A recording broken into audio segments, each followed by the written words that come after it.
sinasabi nating potential ng Jushin versus Kimi. Kimi-sided yan ng sobra.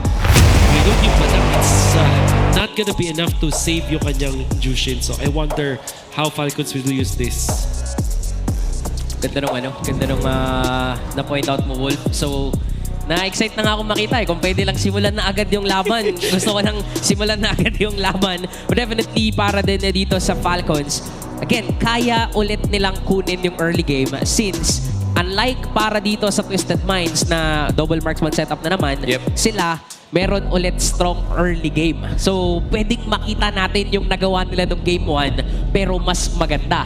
At kailangan lang nilang maging maingat kasi based sa Game 1 din, binalagbag din sila doon ng Twisted Minds nung nakakita ng isang opportunity. The only difference here is gonna be Super Marco. Kasi nung early game or at least early to mid game, you see him at least getting those skills. Mas marami siyang nakakuha na gold farm and those minions. Even yung laning niya ay talagang malaking tulong courtesy of that Granger. Pero ngayon ang Moskov ang hawak niya. Will there be a sudden change in playstyle na mapapansin natin?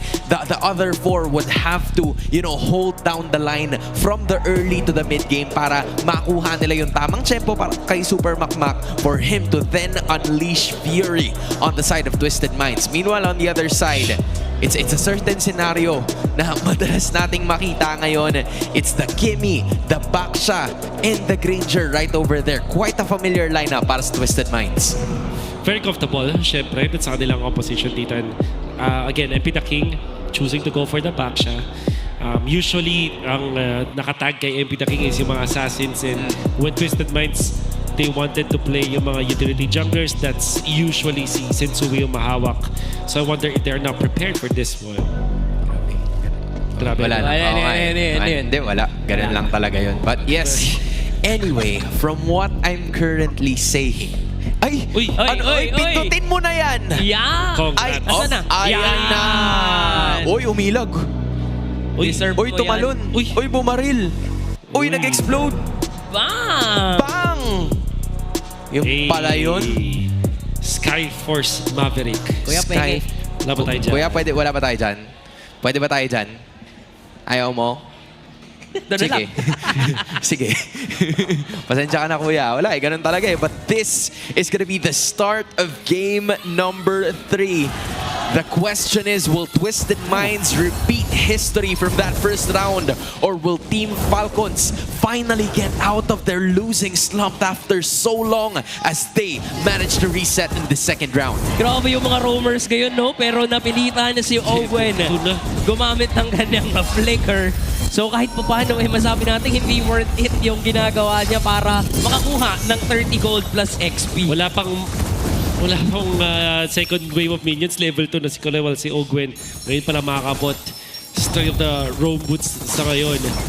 But it's I think yung ginawa dito ng Falcons na decision para dito sa Badang and the Jushin, magkiklear lang talaga sila ng waves na as fast as possible. Somewhat very slow start right at the gold lane. Lots of activity are happening dito sa may bandang gitna as they are transitioning doon sa taas. Not a lot of action happening. Mapupunta kay Few yung XP na yon, and that is gonna be necessary. I repeat, those early skirmishes are really gonna be helpful pagdating doon sa unang turtle. Lalong-lalo na para sa Falcons. Again, they have the Zushin na in compare against Kimi, lamang talaga siya, lalong-lalo na sa mga first objective. So gusto kasi ng Falcons talagang tumagal sa mga team fights. Meanwhile for Twisted Minds, since meron silang isang kalaya dito, gusto nila ng aksyon, gusto nilang lumaban. At hindi na nga nakapag-ulti pa si Kyle TZ. Though kapalit din naman yon ang buhay ni Kaloy, pero nakadouble na agad si Sean. Gusto pa ng triple kill, pero ginagawan pa rin ni Flop ng paraan. Ng kaso lang hindi na enough yung sustainability niya para mabuhay ang that one. 3 for 1 favoring Twisted Minds. 3 kills na nakuha kaagad ng Twisted Minds, and 2 of those ay napunta kay Sean. At yun yung sinasabi nating tricky scenario para sa Falcons. They had to ban the Kimi. Ilang beses nating sinabi na kailangan nila iban yun, but now they're suffering because of that. Set up against Kyle TZ. Tinatry na burst down, pero final slash. Hindi na naman kukonekta. Mukhang ito na naman yung error na magkakaroon ng hindi maganda para dito sa Falcons. Pero ilalaban pa rin yung Turtles. Sila pa rin naman makakakuha niyan. Though mamamatay na si Kyle TZ. Free hit and killing spree na ngayon si Sean. This is going good para sa Twisted Minds. Maghahabol pa nga sila, though hindi na itutuloy kasi alam nilang hindi madaling ulihin si Few. Again, it was the turtle na na-secure nitong Team Falcons. But Twisted Minds, they had 2 kills at nadagdagan na naman yung kill score nitong si Sean. That is gonna be difficult for Team Falcons to come back from this ulit. Again, nakakaano lang sila dito, naka-Fred rin. And it's not like nakakuha ng Granger etong si Super Marco. Yung kanyang power spike will be later on. And I'm not sure kung comfortable sa playstyle ang Team Falcons ng Moscow na sumasama agad sa Turtle 2 and sa Turtle 3 because otherwise they will lack the damage. Meanwhile, yung kabilang team, etong si Sean makakuha agad ng kanyang first item ng sobrang bilis. That will also mean na yung Sky Piercer niya na second item will come way faster. Etong Kimi na to, it's the biggest threat on the side of Team Falcons right now. Unfortunately for them though, Super Marco, kahit pa paano nakakasabay naman siya, even though this is a mid to a late game hero na hinahawakan niya, which is the Moskov. Granger mula kay Nosha is also doing its part to just simply hold down the line para sa Twisted Minds kasi yun lang naman ang kailangan nilang gawin eh. The major fights are gonna happen in at least 8 minutes or 9 minutes and that is gonna be the major key. Pero si Sean naman, ang mamataan nila ngayon and he evades and outplays all of them. Medyo napalalim si Flop TZ, though nandyan rin naman. Oh no. Still Si alive! Few pero buhay pa rin si Sean. Nagkamali yata doon ang Team Falcons. Quite a miscalculation on their end. Sean escapes another threat mula sa Falcons. And ladies and gentlemen, that's how you dodge the Arlot. Gagalo ka para sobrang lapit mismo dun sa hero, dun sa character box ng Arlot. At sinayawan ni Sean. Now he has concentrated energy. Mas matagal na siya sa laban. Tapos ngayon, kalahati pa yung Turtle. It's a 4-on-3 situation, make it a 5v4. Mukhang mag-set up na nga dito at nabalibag na si Flop TZ pero nandun pa rin yung retry ni Kyle. Wait. Tutuloy pa rin dito ng Twisted Minds. That's all? Pagragasa against Falcons. Free hit na naman yung mga carries dito ng Twisted Minds. Hindi pa sila tapos. Si MP na King nakita si Flop. Definitely hindi na nila itutuloy pa yun because they know that they won on that team fight. Even though na-secure ng Falcons yung Turtle at Super Makmak. Nilipat dito. Gusto ng Bawe, gusto ng trade. Unfortunately, his damage is not yet enough para mapabagsak yung mga damage dealers ng Twisted Minds. Turtle taken, Twisted had some kills, pero Marco also able to get a third hit and almost killing 2 on the middle. Nakakuha din siya ng importanteng depensa dito sa mid lane. Eventually, this will fall dahil sobrang baba na rin talaga. But the fact that he bought time, tas nakapag-clear pa siya ng isang wave of minions sa may gitna will give him so much gold in return. Still, nakakalamang ngayon ang mga members ng Twisted Minds lane to lane sa kanilang mga nakakatapat when it comes to the gold. Not a good sight for Team Falcons to be in. But they don't have any choice. Sobrang komportable na Twisted Minds sa mga heroes na nakuha nila. They have a very good draft around this CC in the XP lane. Tapos meron kang Kimi na now sobrang farm na rin sa laban ngayon. It's always an uphill climb now for Falcons. Partida, hindi nag-Sky Piercer dito si Sean. Di ba? Concentrated energy yung gamit niya. Pero, looking at his KDA, 100% na naman siyang present sa mga team fights. Yes. And clearly for Falcons, yun na naman yung problema kailangan nilang pag-isipan eh. Paano nila huhulihin si Sean? And aside from Sean, ang dami pa nilang dapat isipin kasi nag-set up na nga dito si Kaloy. Hindi naman nag-burst ang basta-basta si Oak and Final Slash. Kukonect na sa mga miyembro ng Twisted Minds. Kaso lang, hindi enough. Yung damage output nila. Hindi enough yung damage output ng Team Falcons. At enough naman sa Twisted Minds kasi 3 na yung babagsak sa Team Falcons. Oh, it's so difficult para sa Team Falcons na mahanapin itong si Nosha at si Sean. Yun yung kanilang punteriya mula nung una pa lang, but they managed to escape at sila yung napatay in the process. And, what this brings is Twisted Minds will get the turtle so freely. And ang Team Falcons, yung kanilang draft na combination, itong Fredrin Arlot, yan, those 2 heroes alone, meron niyang combo. Pati na rin nagdag natin yung Jushin. But this Badang and this Moskov, unfortunately, will not contribute to the team fights. Walang outright damage ang Team Falcons. If hindi nakakahampas ng ultimate si Kaltizi, there is no impact from this Fredrin. So far, yan ang pinipigilan ng Twisted Minds. Hindi nakakahanap ng angulo itong si Calteezy na makakuha ng magandang Appraiser's Wrath. I mean, yes, the Turtles, majority of those ay napupunta sa kupunan ng Team Falcons, but right before that, dahil doon niya ginagamit ang kanyang ultimate, tila pa nauubusan ng options ang Team Falcons dito, making Twisted Minds kind of included there as well. Nagunsin sila dito, pero makakaset up na nga. Kaso lang, may Purify na gagamitin si Q. Pero doon sa likuran dito ng Falcons, wala na si Super Makmak. At mukhang makakasecure na naman ng dalawa. Ngayon si Sean, killing spree pa para kay Nosha. Mag-isa na lang ngayon si Ogwen. Rekta na sa mga tore ang Twisted Minds. 4 for none, target shooting para sa Twisted Minds, and they want to go for it all the way. Pero meron pa namang energy shield, so that is gonna be a breather for Team Falcons. Pero tila hindi sila pinapahinga ng Twisted Minds. Di tayo nasa dangerous grass, pero yung dash doon ni Calteezy on that specific bush, many call it as right eye or yung right bush in the mid lane. Pagka-dash ni Calteezy, na-reveal lahat ng members ng Twisted Minds. And dahil dun sa simula na yon for Falcons, hindi na sila nakarecover sa positioning. Twisted Minds just run them over with a better counter initiation mula sa Twisted Minds. At yung draft that works perfectly for them. Falcons, this is an Everest level of uphill climb for them. Sobrang hirap abutin nun. Sobrang hirap i-hike nun para dito sa Falcons. Meanwhile, for Twisted Minds, yung mga key players nila, yung mga damage dealers nila, and right now, especially Sean and Nosha, nadagdagan pa kasi ng isa si Lansu. Right. Binabalagbag niya din. Si Lansu na rin mismo, kaya niya rin kasing umunaw ng mga miyembro dito ng Falcons. Literal, na kahit sinong atakihin nila sa Falcons, kaya nilang patayin. May Spear of Destruction, pero nakaiwas naman doon ang Twisted Minds. So for Falcons, literal na sa ngayon, hindi pa talaga nila kayang lumaban against Twisted Minds. 7.1k gold ang hinahawakan ngayon ng Minds against the Falcons nest. It's Team Falcons na tila, kumakapit sila ngayon sa kanilang mga tore. They are hanging on to that lane game insurance na meron itong si Super Marco, who only died once but also hasn't done a lot of things else. And that is gonna be the situation na kanilang kinabibilangan ngayon. Twisted Minds, very clean, very calculated. Lansu having those access pagdating sa ating backlines. And this is gonna be the story. Energy shields are now out para sa gitna. Doon ngayon magmamarcha ang Lord.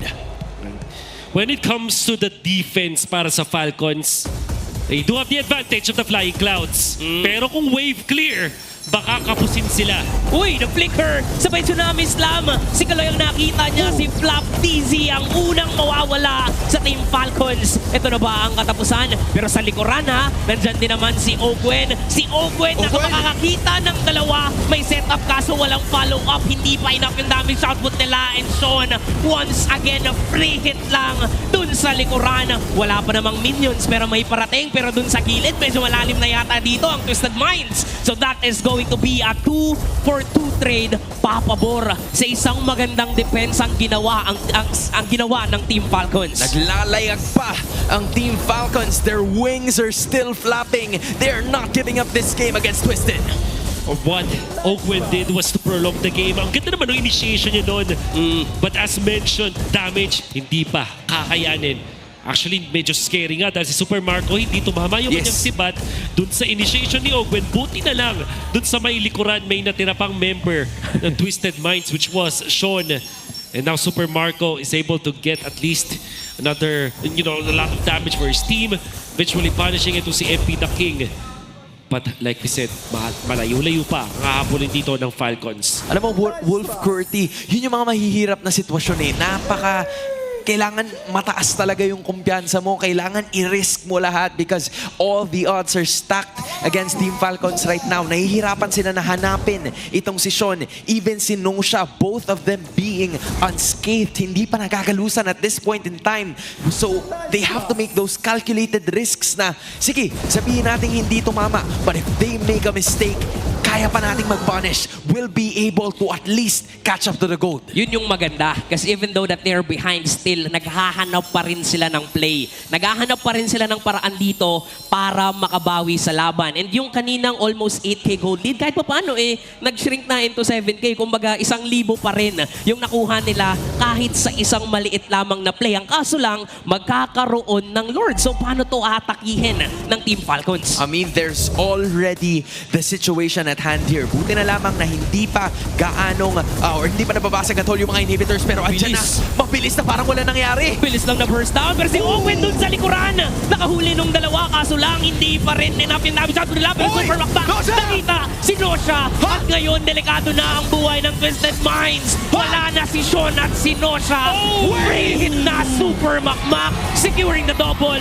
Nagahanap pa ng pangatlo. At si MP na King hindi na siya makakagulong at hindi na makakatakas pa. Super makmak with the 3 kills. Team Falcons, inyo na yung Lord, basta amin yung mga buhay nyo. Super Marco with a superhero entrance. Nalanding niya sa tamang tempo, saving the day and keeping things alive for Falcons right when Twisted got the Lord. At ang importanteng sidekick, Ogwen, going from the backlines with a Grabe. concealed blade flicker. At nung siya ay nabigyan ng Twisted Minds, may parting shot pa siya.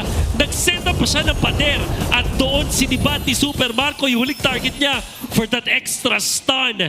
Never underestimate the heart of the champions, Falcons. Nagpapakita na mayroon pang natitira, mayroon pa talagang laban. Meron pa nga talaga, never say die para sa Falcons. At kitang-kita natin, even though na ganito yung mga KDAs nila, parang wag nyo nang pansinin yan Ang mahalaga, naghahanap pa rin talaga sila ng paraan dito para makabawi sa laban. And if we're gonna talk about yung kalamangan na meron yung Twisted Minds, kanina 8K, naging 7K, ngayon 2K na lang. Slowly but surely, nakakahabol na ang Team Falcons. But they have the sense of urgency. Itong Twisted Minds, they've made some stops possible. Hindi nila basta binibigay yung mga major objectives and they held on to that lead for so long. Taking a look at this instant replay, just what exactly happened here? Yeah, so initiation coming out from Ogwen at yun yung parting shot niya na meron pa siyang wall na na-setup. Lance was taken out because of that. At syempre si Few nabuhat na nga doon si MP the King. At that point, Super Marco is a threat. And actually ngayon, pwede mo na siyang i-write off that Falcons have equalized. In fact, itong mid lane push ng Twisted Minds, ito yung mga tipong hindi masyadong malaki yung factor when it comes to the late game Lord dances. Usually, yung opposite lane ang nagiging malaking factor kapag nakakuha yung inhibitor. So ngayon, manageable to para sa Team Falcons. Demon Hunter Sword picked up by Sean. Interesting talaga ang mga pangyayari dito sa mga members ng Twisted Minds. Pati yung itemization, tinatwist nila ano? Very, very unusual There's the sort of twist, tama nga si Wolf, that a twist in the items, twisting the game, just like what Coach Bonchan has mentioned. They're putting out all the possible stops para mapigilan nila yung posibleng comeback dito ng Falcons na ngayon. Less than 1,000 gold na lamang ang hinahabol. Lansu had some access in the back line. MP the King taking so much damage pero tinatangke niya yun para makapag-proc ng basic attack yung iba sa mga members ng Twisted. But now, the Lord is here. Can they actually make it happen? Ganda ng Ngayon pwesto si Lansu nakita na itong si Ogwen. Hindi ka na pwedeng umulit, Ogwen, sabi ni Lansu. Natuto na. Sorry, Kuya Ogwen, pero mukhang natuto na rin dito ang Twisted Minds. So this is gonna be a Lord dance na naman. Si KLTC, bibitaw muna ng onte, pero mukhang bait out na si Lansu. Paulit-ulit niyang chinecheck yung brush doon sa may bandang ibaba. Sigurista no? Hindi na pwede yan. Para sa kanila ngayon, Lansu also being the frontliner for them, joined by Kaloy as well. 60%, make it 50 on the Lord. Nakapit-kapit pa rin nitong si MP the King. Falcons slowly approaching, but that is gonna be a reset na may conceal na naman. Nag-iisip si Ogwen kung babanatan niya na ba. Lansu's not gonna go for it. Instead, they go for the other. Si Pew yung nakita nila. Crimson Beak out. Buhay pa rin naman. At ngayon, napapatay na nila si Nosha. And this is going bad para sa Twisted Minds. Pero nakaka-free hit pa rin naman si Sean. Nakaka-free hit pa rin si MP the King at si Lansu. Securing 2 members of Falcons. At tapusin na nila yung laban. Pero sabi ni Super Makmak, hindi pwede. Hindi pwedeng matatapos basta-basta yung laban. 2-for-2 trade na naman. May parang basketball kung hindi 5v5 gawin nating 3x3. Dalawa na naman ang nawala sa parehas na teams. And the flying clouds will allow them to reposition once again. Ang bilis. Mas maganda naman talaga yung pagkakasetup ng lanes dito para sa Falcons, especially that top lane. But because of the flying clouds, madali madedepensahan ni Sean. And also, despite losing etong si Kyle TZ, Twisted Minds na hanap nila si Nosha. The only problem with the double marksman setup, May isa nakalaban na Falcons is may isa pang problema, which was Sean Yes. in that scenario. Sean. Sobrang commendable din yung ginagawa ni Few. Actually, parang hindi nga siya, hindi siya natatakot na ihain yung sarili niya because he knows that he has the Purify tapos Crimson Beacon out lang. 'Di ba? Nakita natin nung nabuhay siya, yun yung doon nagsimula na nakapag-counterplay ang Falcons. And for Twisted Minds, ang maganda na lang na nangyari is that meron pang Sean. 'Di ba? Pero imagine if isa lang yung marksman nila, 'di ba? Pero wag niyo na imagine kasi dalawa naman yung marksman nila. Yeah, and all of them are alive at this point. 50% na lamang bumababa pa unti-unti pero si Lanzo nandun habang sinuzon yung ibang members ng Twisted Minds. Pinaburst down yung Lord, si Owen hindi naaabot pa. Pero sa taas sa taas nandun si Super Makmak sabay lipat dito. Nagkaroon ng Winter Crown. Pero mai-stun si Nosha. Pero nandiyan naman si Aloy para i-save yung kakampi niya. Kaso lang hindi enough. Imo naman gustong dumepensa, gustong ipaghigante yung mga kaibigan niya. But definitely para sa Falcons, makakasecure sila ng tatlo kahit na yung Lord ay nasa Twisted Minds. Tila matagal na hinintay. Gusto nang makamit ng Team Falcons ang kanilang minimiti, which is to get out of that losing streak. 30 seconds para kay Kaloy, 15 para kay Lansu, 20 for Nosha. I don't think it's gonna be enough, but the momentum is definitely on their side as MP the King has nowhere else left to go but go to the other side of the base. He goes down sa kamay ng Team Falcons. Twisted Minds will have defense. Nevertheless, fortunately para sa kanila, tumagal pa rin yung post-Lord team fight. Kaya naman magre-respond yung mga importanteng members. Gonna be a 5v5 defense ng Twisted Minds. But Falcons and Ogwen, yun talaga pang lilikod. Yung nagiging bentahe ng Falcons. Wolf, nasabi mo kanina, tila ba Mount Everest ang kailangan hakbangin, kailangan akyatin ng Team Falcons. But if they continue their flight, just like the Falcons that they are, they now have the lead, 2.5k. Pero ito, yung importante na pwede nating mapansin, wala pang nababasag na inhibitor turret mula sa Twisted Minds. Their lanes are still intact. Posible pa silang makagawa ng mga risky plays if they want to, but more risks are actually happening for Team Falcons. Embra King ang nakita dito, pinahalis flash, tapos si Kaloy, naka-set up pero may Purify naman ni Super Marco, pero mag-ahabol pa rin ang Twisted Minds.